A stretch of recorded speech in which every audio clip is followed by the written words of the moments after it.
നമ്മൾ 13-ാം തീയതി വെളുപ്പിനാണ് Ernakulam cent Mary's cathedral ബസിലിക്കയുടെ കോമ്പൗണ്ടിൽ നിന്നും ഈ ഒരു ശുഭസൂചകമായിട്ടുള്ള വാർത്ത നിങ്ങളോട് പറയുന്നത്.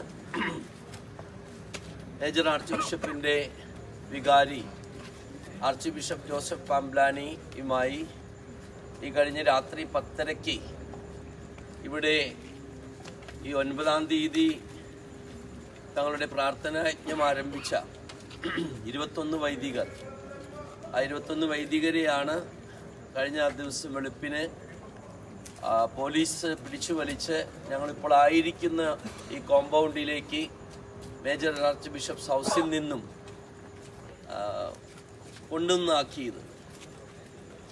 അപ്പോൾ ഈ വൈദികരുമായിട്ടാണ് ജോസഫ് പാംബ്ലാനി മെത്രാപ്പൊലീത്ത, എറണാകുളം ജില്ലാ കളക്ടർ ഉമേഷ് സാറിൻ്റെ ഇടപെടലിൽ ചർച്ച നടത്തിയത്. ആ ചർച്ച ഇപ്പോഴാണ് അവസാനിച്ചത്. ആ ചർച്ചയുടെ വെളിച്ചത്തിൽ ഉരുത്തിരിഞ്ഞ ചില കാര്യങ്ങളാണ് ഞങ്ങളിവിടെ വായിക്കാൻ പോകുന്നത്. അതിൽ ആർച്ച് ബിഷപ്പ് ജോസഫ് പാംബ്ലാനിയും ഈ വൈദികരുടെ പ്രതിനിധികളും 21 വൈദികരും ഒപ്പുവെച്ചിട്ടുണ്ട്. അപ്പോൾ എല്ലാ പ്രശ്നങ്ങളും തീർന്നു എന്നതല്ല ഇതിൻ്റെ കാര്യം, പക്ഷേ വളരെ ശുഭസൂചകമായിട്ടുള്ള ചില കാര്യങ്ങളാണ് ഞങ്ങൾക്ക് പറയാനുള്ളത്. അപ്പം ഞാൻ ഇതൊന്ന് വായിക്കാം, എന്താണ് ഇവർ ഒപ്പുവെച്ചിരിക്കുന്ന തീരുമാനമെന്ന്. 12/1/2025 അഭിവന്ദിയ ജോസഫ് പാംബ്ലാനി പിതാവും അതിരൂപതയിലെ 21 വൈദികരും ചേർന്ന് നടത്തിയ ചർച്ചയിൽ ഉരുത്തിരിഞ്ഞ തീരുമാനം: 1 മാസത്തിനുള്ളിൽ അതിരൂപതയിലെ വൈദികരെ കാണുകയും സംസാരിക്കുകയും പുതിയ കൂരിയായെയും മറ്റ് കാനൂനിക സമിതികളെയും പുനഃസംഘടിപ്പിക്കുന്നതുമാണ്. 2, ഇപ്പോൾ വൈദികർ നേരിടുന്ന ശിക്ഷാ നടപടികളിൽ വിഷയങ്ങൾ പഠിച്ചതിന് ശേഷം മാത്രമേ തുടർ നടപടികൾ സ്വീകരിക്കുകയുള്ളൂ. 3, അടുത്തയാഴ്ച ചർച്ചയ്ക്ക് വരുന്നതിനുള്ളിൽ 21/2025 അരമന പോലീസ് വിമുക്തമാക്കുകയും അരമനയുടെ ഗേറ്റ് എല്ലാവർക്കും വേണ്ടി തുറന്നിടുന്നതുമാണ്. അപ്പോൾ 21 വൈദികരുടെ ഏറ്റവും വലിയ ആവശ്യമായിരുന്നു അപ്പസ്റ്റോലിക് അഡ്മിനിസ്ട്രേറ്ററായി ഇവിടെ ഉണ്ടായിരുന്ന ബിഷപ്പ് ബോസ്കോ പുത്തൂർ ഞങ്ങളുടെ മാതൃഭവനത്തിൻ്റെ ഗേറ്റുകൾ ഞങ്ങൾക്കെതിരെ കൊട്ടിയടക്കുകയും അതിന് പോലീസ് സംരക്ഷണം അല്ലെങ്കിൽ പോലീസ് കാവൽ ഏർപ്പെടുത്തുകയും ചെയ്തു. അപ്പോൾ ഞങ്ങൾ 21 വൈദികർ അനുഷ്ഠിച്ച ഒരു പ്രതിഷേധം, ഞങ്ങളുടെ മാതൃഭവനത്തിൻ്റെ വാതിലുകൾ വൈദികർക്കും വിശ്വാസികൾക്കും വേണ്ടി തുറന്നിടുക എന്നുള്ള വളരെ പ്രധാനപ്പെട്ട ഒരു കാര്യമാണ്.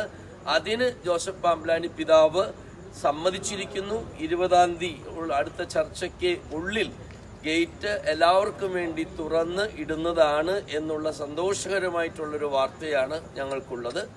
പിന്നെ അടുത്ത വലിയൊരു ഡിമാൻഡായിരുന്നു ഇപ്പോൾ, അല്ലെങ്കിൽ ആർച്ച് ബിഷപ്പ് ബോസ്കോ പുത്തൂരിൻ്റെ കൂടെ ഞങ്ങൾ ക്രിമിനൽ കൂരിയ എന്ന് പറഞ്ഞിരുന്ന വ്യക്തികളെ ആ കൂരിയ അംഗങ്ങളായി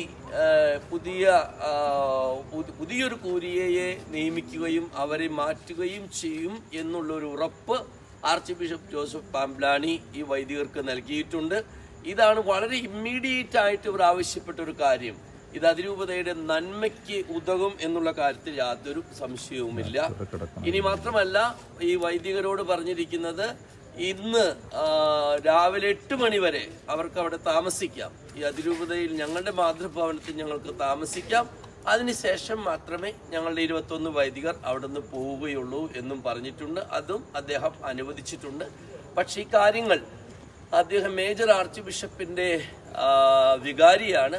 അതിനാൽ മേജർ ആർച്ച് ബിഷപ്പുമായിട്ട് സംസാരിച്ച് ആയിട്ടാണ് ബാക്കി കാര്യങ്ങൾ മുന്നോട്ട് കൊണ്ടുപോകുകയുള്ളൂ. എന്താണെങ്കിലും ഞങ്ങളുടെ 21 ധീര വൈദികരുടെ ഈ ഒരു ജീവിതത്തിലെ സഹനം ഇപ്പോൾ അതിന് പറ്റിയ രീതിയിൽ, അല്ലെങ്കിൽ ഞങ്ങൾ ആഗ്രഹിച്ച രീതിയിലുള്ള ചില തീരുമാനങ്ങളാണ് മേജർ ആർച്ച് ബിഷപ്പിൻ്റെ വികാരി ജോസഫ് പാംബ്ലാനി പിതാവിൽ നിന്നും ഉണ്ടായിരിക്കുന്നത്. അതിനാൽ തന്നെ ഇത് രാവിലെ 8 മണിക്ക് ഞങ്ങളുടെ വൈദികർ അവരവരുടെ സ്ഥലങ്ങളിലേക്ക് പോകുന്നതാണ്. തൽക്കാലം ഈ ഒരു വിഷയത്തിന് ഒരു പരിഹാരം ഉണ്ടായിരിക്കുന്നു എന്നതാണ് നിങ്ങളോട് പറയാനുള്ളത്. അടുത്ത ചർച്ച 20-ാം തീയതി 20-ാം തീയതിക്കുള്ളിൽ 20-ാം തീയതിക്ക് പാമ്പ്ലാനി പിതാവ് അദ്ദേഹം ഇപ്പോൾ ഒരു ചികിത്സയ്ക്ക് വേണ്ടി പോവുകയാണ്. അദ്ദേഹം തിരിച്ചു വരുന്ന 20-ാം തീയതിക്കകം ഇവിടുന്ന് ഗേറ്റൊക്കെ എല്ലാവർക്കും വേണ്ടി തുറന്നിടും. ഇവിടെ പോലീസിന്റെ സാന്നിധ്യം ഉണ്ടാവുകയില്ല. തീർച്ചയായിട്ടും ഇതൊരു പ്രശ്ന പരിഹാരത്തിലേക്കുള്ള ആദ്യത്തെ സൂചനകളാണ് നമുക്ക് നൽകിയിരിക്കുന്നത്. വളരെ സൂചകമാണ് ഇക്കാര്യങ്ങൾ. Thank you.